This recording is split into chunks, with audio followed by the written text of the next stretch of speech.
ঢাকায় সিনেমার শীর্ষনায়ক শাকিব খানকে নিয়ে তার দুই প্রাক্তন স্ত্রীর লড়াইটা চলছেই। অপু বিশ্বাসের সঙ্গে আনুষ্ঠানিক বিচ্ছেদ হয়েছে বছরখানেক আগেই। বুবলির সঙ্গেও এখন আর এক ছাদের নিচে থাকছেন না শাকিব। নায়কের দাবি এই নায়িকার সঙ্গেও কোনো সম্পর্ক নেই তার। তবুও সম্প্রতি সময়ে বুবলি দাবি করেছেন আইনগতভাবে এখনো শাকিব খানের বৈধ স্ত্রী তিনি। এমনকি তাদের বিচ্ছেদও এখন পর্যন্ত হয়নি। সন্তানের জন্য দুজনের যোগাযোগ হয়, একসঙ্গে সময় কাটানো হয়।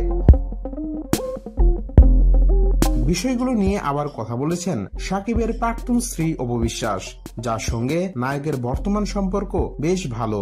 প্রায়শই শাকিবের বাসায় সন্তানকে নিয়ে সময় কাটান অপু। এরই রেশ ধরে বুবলি শাকিব প্রসঙ্গেও কথা বলতে হয় তাকে। সম্প্রতি এক সাক্ষাৎকারে বুবলির নানা মন্তব্যের জবাবে অপু বিশ্বাস বলেছেন, আমি একজন নারী হিসেবে বলবো উনি যথার্থ সম্মানীয় মানুষ। প্রতিটি মানুষের তার নিজের কাছে সম্মানের জায়গা খোঁজেন।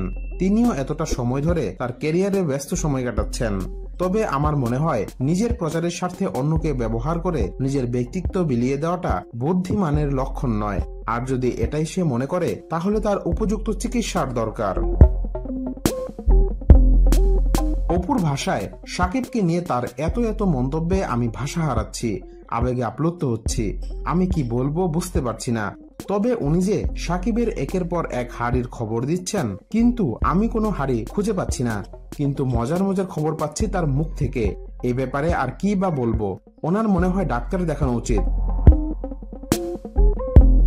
নাম প্রকাশ না করে বুবলিকে ইঙ্গিত করে অপু বিশ্বাস আরো বলেন, এখন আমরা একটা জায়গায় চলে এসেছি, আমাদের কথাবার্তা যেন যথাযথ হয়, খেয়াল রাখতে হবে।